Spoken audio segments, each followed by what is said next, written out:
थोड़ा कठिन ही सही, लेकिन हीलर है तो आना तो चाहिए। तो लक्ष्मी पोटली में क्या क्या चीज़ें होती है मैं लाइव आप लोगों को क्लियर अच्छे से समझाऊंगा। कौन कौन सी जड़ी बूटियाँ होनी है, कौन कौन से रत्न होने हैं, कौन कौन से धातु होने हैं, कितनी मात्रा होनी है, इसका पूरा डिस्क्रिप्शन एकदम क्लियर रहेगा। थोड़ा वीडियो लंबा होगा, शांति से पेशेंसफुली देखना। धैर्यवान की विद्यार्थी हो तो धैर्य रखना। लक्ष्मी माता को सबसे ज़्यादा प्रिय कौन सी चीज़ें होती है? किसी भी स्त्री को सबसे ज़्यादा प्रिय कौन सी चीज़ें होती है? उनके मायके से जुड़ा हुआ सामान। लक्ष्मी माता का मायका कौन सा है? समुद्र। समुद्र से जन्मी है माँ लक्ष्मी। तो माता लक्ष्मी के समुद्र से जुड़े हुए कुछ रत्न हैं जो माता लक्ष्मी को हम भेंट करते हैं। लक्ष्मी माता को सबसे ज़्यादा प्रिय है कौड़ी। एक समय में कौड़ी ही मुद्रा की तरह यूज़ हुआ करता था। बोलते सुने हो ना आपने, 2 कौड़ी का इंसान, ये 2 कौड़ी की चीज़ नहीं, 4 कौड़ी का। तो ये सारी चीज़ें क्यों आई? क्योंकि ये कौड़ी को मुद्रा की तरह, धन की तरह इस्तेमाल किया जाता था। तो माँ लक्ष्मी को अति प्रिय है कौड़ी। तो सफ़ेद कौड़ी, काली कौड़ी और पीली कौड़ी, इन तीनों कौड़ियों में पीली कौड़ी सबसे ज़्यादा प्रिय है माँ लक्ष्मी को। तो ये कौड़ी लक्ष्मी पोटली में डलेगी 5-5 के अनुपात में, 5 ही होगा ये, ठीक है। 5 के अनुपात में हम इन कौड़ियों को डालते हैं। और इसके बाद आता है शंख। शंख माँ लक्ष्मी का भाई है। यही माँ लक्ष्मी जब आई थी तो भगवान विष्णु के लिए जब शादी हो गई, भगवान नारायण से उनकी शादी हुई थी, माँ नारायण को उन्होंने अपने भाई को भेंट किया था। तो नारायण ने उन्हें वरदान दिया था कि मैं हमेशा अपने लेफ्ट हैंड में शंख को रखूँगा, मतलब अपने साले को रखूँगा। कहानियों में ऐसा ही है। तो माँ लक्ष्मी का भाई है शंख, और उसमें भी उन्हें सबसे अति प्रिय है उनका छोटा भाई, जिसे कहते हैं मोती शंख। तो मोती शंख हम लक्ष्मी की पोटली में डालते हैं, ये सब उन्हें प्रिय है। तो ये सारी प्रिय चीज़ों को जब हम लक्ष्मी पोटली में रखते हैं तो माता लक्ष्मी को हम आकर्षित कर पाते हैं। तो 3 मोती शंख हम लक्ष्मी पोटली में डालते हैं। मात्राओं को हमेशा ध्यान रखना कितनी मात्रा में डालना है, ठीक है।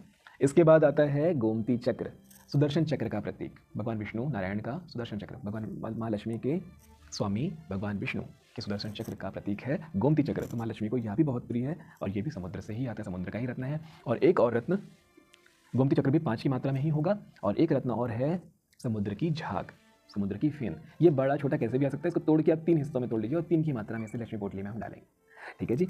अब आगे बढ़ते हैं। समुद्र के रत्न तो हो गए। अब कुछ ऐसे यज्ञ जड़ी बूटियाँ, यज्ञ आहुति में डालने वाली जो जड़ी बूटियाँ हैं, जो हम माता लक्ष्मी को जब कोई सिद्ध कर रहा होता है, जब उसकी सिद्धियों को हम प्राप्त करना चाहते हैं, माता लक्ष्मी के कई सारे मंत्र को या बीज मंत्र को जब हम सिद्ध कर रहे होते हैं, तो यज्ञ आहुतियाँ होती है। तो उसमें डलने वाली कुछ जड़ी बूटियाँ हैं जो माँ लक्ष्मी को अति प्रिय है, तो उसे भी हम लक्ष्मी पोटली में रखते हैं। उसकी मात्रा भी मैं आपको बताऊँगा। तो सबसे पहला जो है हल्दी, पीली हल्दी 3 पीली हल्दी आप रखेंगे। फिर रखेंगे काली हल्दी, ये सिर्फ एक ही रखना होता है। उसके बाद आता है जटामासी, ये भी एक ही की मात्रा में रखना है। तो पीली हल्दी 3, काली हल्दी 1 और जटामासी 1, ये होगी मात्रा। देन हम आएंगे नारियल, एकाक्षी नारियल। एकाक्षी नारियल क्यों बोलते हैं? क्योंकि इसकी एक आंख होती है। ये आपको सब आयुर्वेदिक स्टोर में या पूजन स्थल के स्टोर में मिल जाता है, कोई बहुत बड़ी बात नहीं है। एकाक्षी नारियल, फिर ये एक ही डालेंगे माँ लक्ष्मी की पोटली में। और उसके बाद एकाक्षी नारियल के बाद लघु नारियल, ये 2 की संख्या में डालेंगे हम लक्ष्मी पोटली में। लघु नारियल मिल जाता है। फिर 5 इलायची दाने, साबुत, बहुत ही अच्छे वाले, जितना ताज़ा और सीधा सीधा वाला जो इलायची दाने हैं वो आपको रखने हैं माँ लक्ष्मी की पोटली में। और आगे हम बढ़ेंगे स्त्री लौंग, मतलब कि नॉर्मल लौंग नहीं, ये थोड़ा सा दुर्लभ होता है। लौंग के गुच्छे में से छांट के अलग करते हैं स्त्री लौंग। देखने में आप थोड़ा सा सर्च करेंगे तो आपको समझ में आ जाएगा कि स्त्री लौंग कैसा होता है गूगल सर्च करने से। इसमें इसकी जो धारियाँ होती है सॉफ्ट होती है, तीखी नहीं होती। इसके बाद आता है गुंजा, ये एक गुंजा पेड़ का बीज है। ये बीज माता लक्ष्मी को अति प्रिय है। तो सफ़ेद गुंजा, काली गुंजा, लाल गुंजा, ये तीनों गुंजा 11-11 की मात्रा में हम लक्ष्मी पोटली में डालेंगे। लौंग भी 5 की मात्रा में होगा, इलायची भी 5 की ही मात्रा में होगा, जैसा कि मैंने बताया। और हम आगे बढ़ते हैं यज्ञ आहुति के जो जड़ी बूटियाँ, उसमें दालचीनी 2 की मात्रा में, शतावरी 2 की मात्रा में, और साथ में होगा बिल्वगिरी। बेल का एक फल होता है बिल्वगिरी, उसको इस तरह से खुले में नहीं रखते, खुले में नहीं दिखाते। तो इसका फोटो आप देख लीजिए।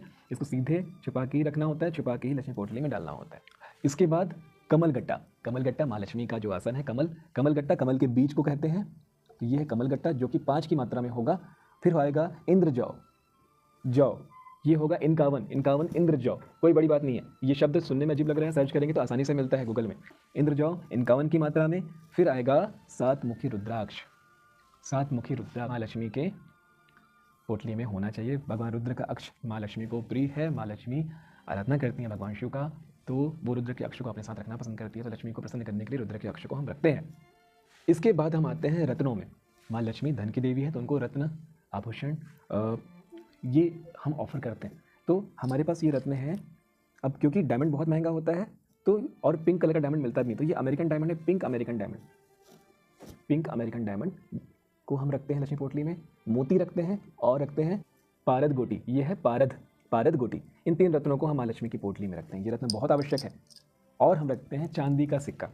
हो सके तो इसमें माँ लक्ष्मी का यंत्र बनाओ, ना बनाओ तो भी कोई दिक्कत नहीं, रजत होना बहुत ज़रूरी है। चांदी और एक नॉर्मल सिक्का, नॉर्मल सिक्का जो मुद्रा जो आपकी अभी के समय में काम कर रही है, चल रही है, ये सिक्का रखना बहुत ज़रूरी होता है। तो ये हो गए रत्न पूरे। एक और रत्न होता है मुद्रा की तरह काम करता है, जो कि हिम स्टोन, हिम रत्न जिसे कहते हैं। ये रत्न को भी हम खुले में नहीं रखते हैं, इसका फोटो आप देख लीजिए, इसे भी छुपा कर रखा जाता है और सीधा लक्ष्मी पोटली में ही छुपा कर डाल दिया जाता है।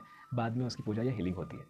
तो इस प्रकार से रत्न पूरे हुए हमारे। अब हम आगे बढ़ते हैं। अब आते हैं माँ लक्ष्मी के श्रृंगार में। अभी बहुत कुछ बचा है, बहुत सारी चीज़ें हैं ना, डिटेल है। माँ लक्ष्मी के श्रृंगार में हम देते हैं अबीर, सफ़ेद रंग का, ये चंदन जैसा ही होता है। फिर हम देते हैं रक्त चंदन। ये रक्त चंदन को बहुत ध्यान से यूज़ करना है। ये रक्त चंदन है, ये रक्त चंदन जनरली कहीं भी मिल जाता है, लेकिन सबसे अच्छा रक्त चंदन जो है, जो माता लक्ष्मी को सबसे ज़्यादा पसंद आता है, मीनाक्षी टेम्पल में जो रक्त चंदन मिलता है। मीनाक्षी टेम्पल तमिलनाडु मदुराई में है। माँ लक्ष्मी को चढ़ने वाला ये रक्त चंदन ही इस्तेमाल करें।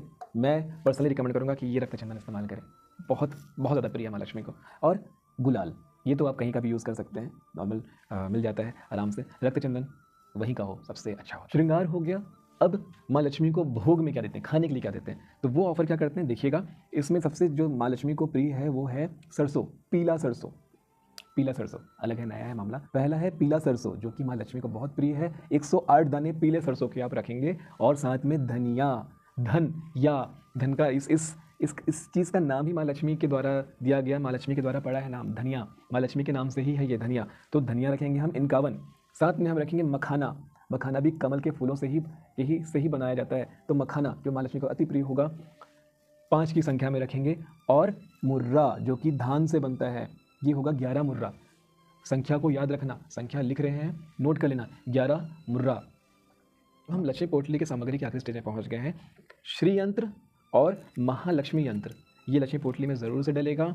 श्री यंत्र महालक्ष्मी यंत्र को ध्यान से किसी जानकार से दिखवा के लेना, क्योंकि जनरली सब मशीन से बना होता है, तो सारी रेखाएं पूरी होती नहीं है। पूरी हुई है या नहीं हुई आपको समझ में नहीं आता, तो ज्योमेट्रिकली वो अगर सही से नहीं बना है तो वो किसी काम का नहीं। तो किसी विशेषज्ञ से दिखाकर ही आप श्री यंत्र या लक्ष्मी यंत्र को ले, या अगर आप विशेषज्ञ आप सीख गए हैं तो आपके लिए बहुत अच्छा है। साथ में होगा चांदी का माता लक्ष्मी और गणेश जी की छोटी छोटी मूर्तियाँ, ये होगा ही होगा लक्ष्मी यंत्र में, लक्ष्मी पोटली में। तो ये हो गया जो हम लक्ष्मी पोटली में डालते हैं। और इसके बाद सबसे आखिर में होगा कपूर। कौन सा कपूर बोलेंगे इसको, जल्दी बताओ? भीमसेनी कपूर। क्योंकि कहीं ना कहीं आप अकेले नहीं देख रहे हो इस वीडियो को, यहाँ बैठ के हमारे बहुत सारे विद्यार्थी हैं जो इस चीज़ को एक साथ सीख रहे हैं। मैं सिखा इनको रहा हूँ, लेकिन बना आप लोग के लिए रहा हूँ वीडियो। तो भीमसेनी कपूर जो आपको मिलता है पूजन दुकानों में, तो बोल के लेना भीमसेनी कपूर ही चाहिए, वही कपूर लगेगा।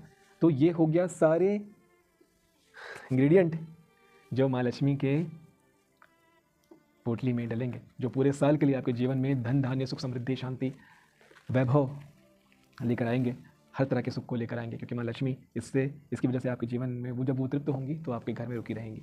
अब इसको हम प्रॉपर इन सभी चीज़ों को पहले पूजा करते हैं, पूजन करते हैं, ध्यान करते हैं, हीलिंग करते हैं, देन जा करके ये लक्ष्मी पोटली में हम इन चीज़ों को रखते हैं।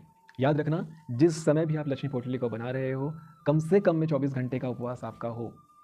कम से कम 24 घंटे भी ना सही तो मिनिमम 16 घंटे का उपवास हो। आपके शरीर में खाना बिल्कुल नहीं होना चाहिए, मल बिल्कुल नहीं होना चाहिए। जो भी हीलर या जो भी विशेषज्ञ इसको बना रहे हैं, शरीर पूरी तरह से साफ हो, अंदर से और बाहर से, अन्यथा आप वो चीज़ नहीं तैयार कर पाएंगे जो आप तैयार करना चाहते हैं। अब आप समझिए कि पूजन कैसे करते हैं। अब माँ लक्ष्मी की हम आरती करेंगे, पूजा करेंगे, सारे सामानों की पूजा करेंगे, इस पोटली की पूजा करेंगे। तो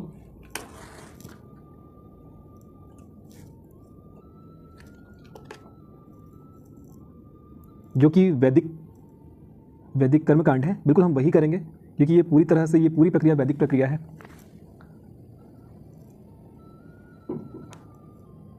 वेदों में जिस प्रकार इसका वो हुआ है वर्णन है, बिल्कुल वैसे ही। तो सब लोग को समझ में आ रहा है बच्चे लोग? हाँ बोलोगे? हाँ सर। हमने धूप लगाया, हमने घी का दीपक जलाया। अब सबसे पहला काम क्या करेंगे? सबसे पहले तो हम कांसे की घंटी से एक वाइब्रेशन पैदा करेंगे। साइंस है इसमें, पूरा विज्ञान है। ये पूरे वातावरण को वाइब्रेट कर देता है। अब ये जितने भी रत्न हैं यहाँ रखे हुए हैं, ये रिसीविंग मोड में है, समझिए इस बात को। अब हम आचमन करते हैं, जो कि वैदिक परंपरा में आचमन का बहुत ज़्यादा महत्व है। पानी से शुद्ध करते हैं, वाटर हीलिंग टेक्निक में भी मैंने ये सब चीज़ सिखाया हुआ है आपको। और 3 बार करते हैं। देन हल्दी कुमकुम माँ लक्ष्मी, गणेश जी को और सारे रत्नों को आप ये करेंगे, अक्षत भी, सारे रत्नों को अक्षत आप चढ़ाएंगे।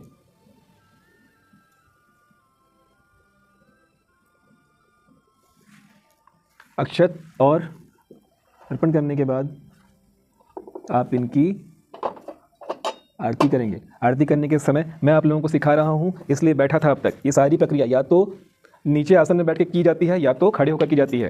तो इस तरह से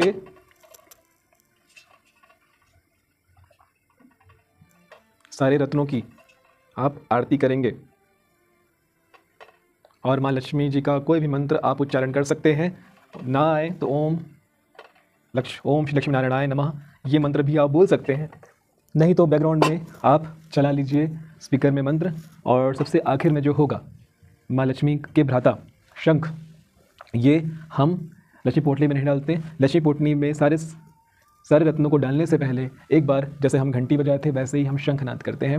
और शंखनाद को करना है, शंखनाद करेंगे आप तो देखो बेटा, मैं तकरीबन पिछले 24 घंटे से उपवास में हूँ। मेरा चेहरा देख के आपको समझ में भी आ रहा होगा, समझ में आता है एक भूखा इंसान कैसा होता है।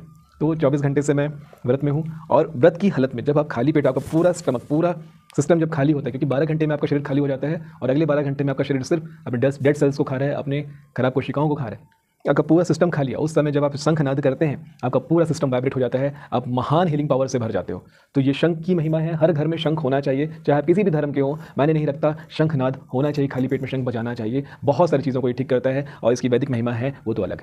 तो समझिए शंखनाद को, शंखनाद कैसे करते हैं, कभी इस पर अच्छी वीडियो बना दूंगा, समझा दूंगा।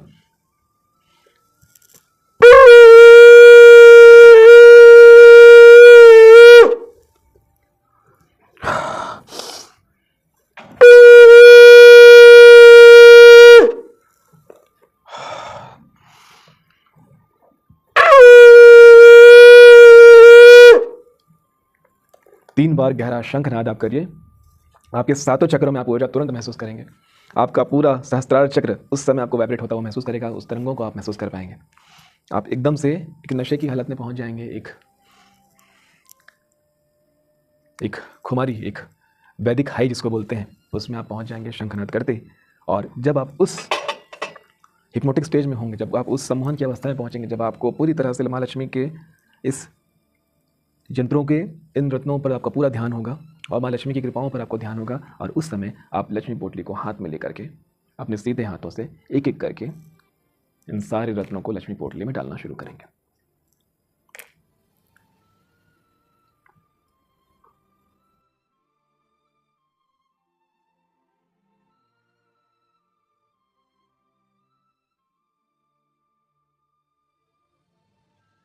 तो ये आपकी लक्ष्मी पोटली तैयार हुई।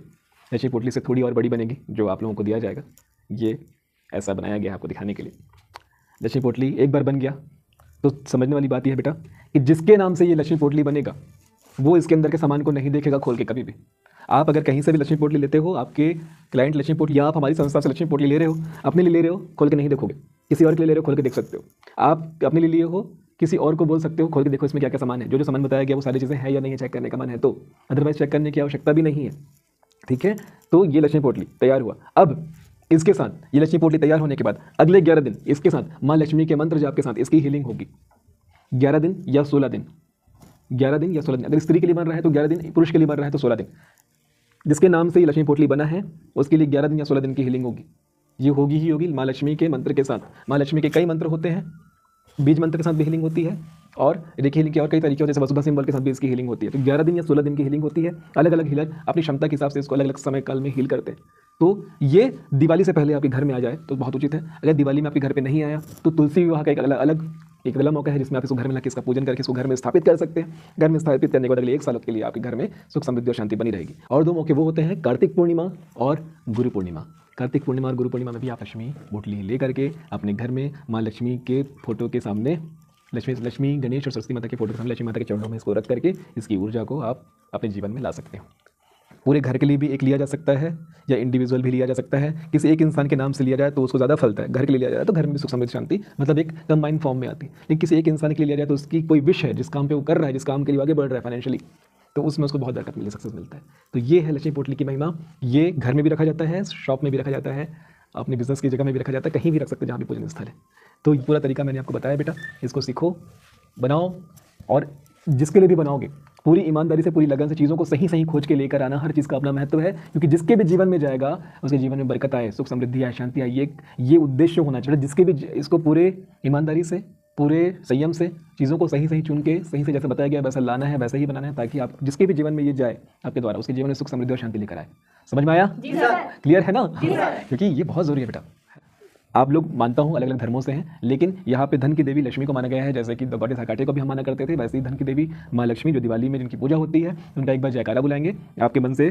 तो चलो, क्योंकि ये लक्ष्मी पोटली उन्हीं के नाम से बढ़ रहा है, तो माँ लक्ष्मी देवी, माँ लक्ष्मी की जय। चलो, पूरे प्रेम से, पूरे निष्ठा से इसको स्वीकार करेंगे। जिसके भी जीवन में आएगा अगले 1 सालों के लिए, अगले 1 साल के लिए उनके जीवन में सुख समृद्धि शांति बनी रहे, इसकी मैं कामना करता हूँ आप सभी के लिए। नमस्ते जी, बोलो नमस्ते जी।